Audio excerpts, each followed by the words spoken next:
Cougar Knights, Indy Pacific, and still last and ridden patiently is Jatumi, coming up towards a turn. Blackwood's moved up on the outside now to Charlestown. Corella gets to the outside. Schooner in the centre. Cougar Knights taken out wide as a corner, and then Indy Pacific, and still back last of all is Jatumi. Corella was put under pressure trying to respond at the top of the straight, and Blackwood hit the front. Blackwood just in front. Down the outside is Cougar Knights. Corella is trying to come through. Charlestown is still there as well. It's Blackwood still in front. On the outside is Cougar Knights running a race. On the inside, Charlestown comes back as well. But it's Blackwood with the nose in front of Charlestown. Corella and Blackwood. Blackwood has beaten Charlestown by 3/4. A neck Corella who needed more speed. Ran its race in patches but found the line. And then came Jatumi on the outside with Indy Pacific. Cougar Knights loomed and weakened, and Schooner dropped right out.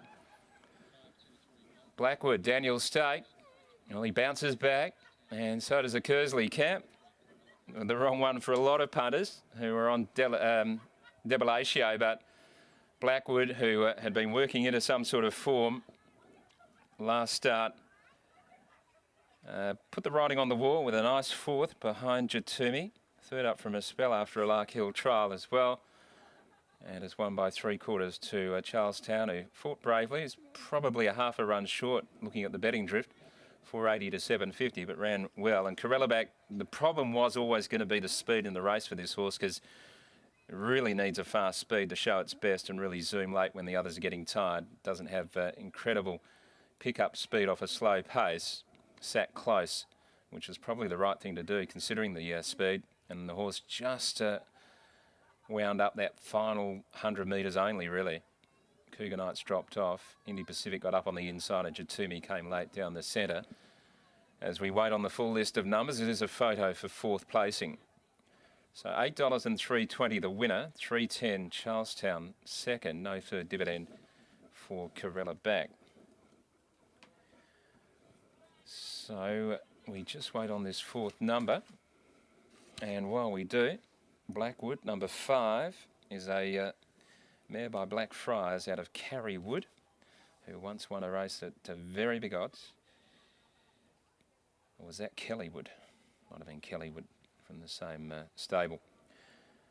Blackwood, number 5, is owned by Mrs. Judith Kersley, also R.G. Sayers and P.M. Bartlett, and has won about $350,000 in prize money.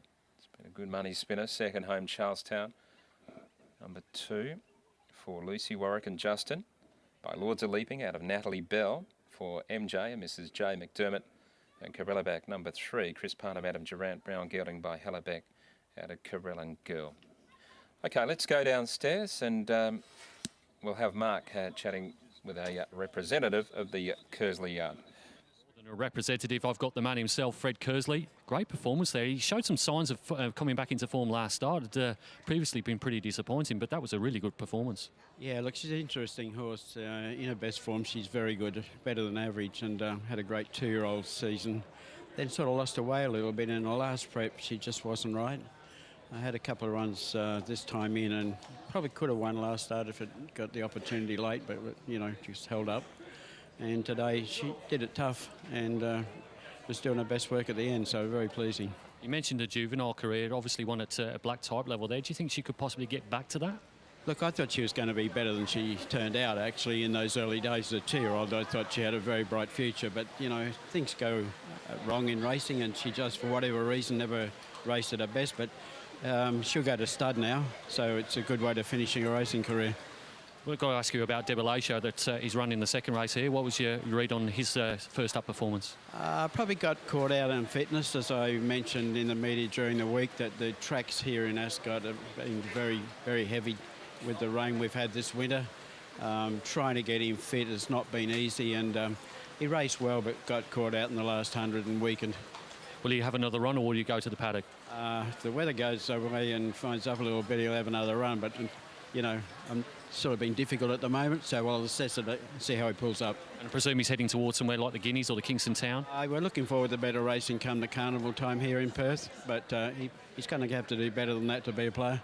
Congratulations on the win, Fred, and we hope that Debelatio bounces back and is a star in the carnival. Thank you. Fred Kersley there, the winner of race 2 with Blackwood. We'll just catch up with Daniel Stack in a moment. He's just weighed in. Daniel, well, That's one the punters didn't expect. They expected Debelaggio to get up in race 2, but they didn't expect Blackwood to get up in race 3. Talk us through the performance of the mare here. I thought last start she was showing signs of getting back to her best form. She's trained on really well since, and I rode her confident. How's the track playing? It's we've had a bit of rain in between races here, and it's coming down again. Is it around that soft 6 racing? Oh, I think it's better than a 6. I think it's closer to a 5. The rain today hasn't affected it, and it's racing very fair. I'll let you get inside. It's cold and bleak here. Congratulations on the win. Thanks very much. Daniel Stack there, the rider of Blackwood that wins on its last performance on the racetrack. Will now be going to enjoy a stud career.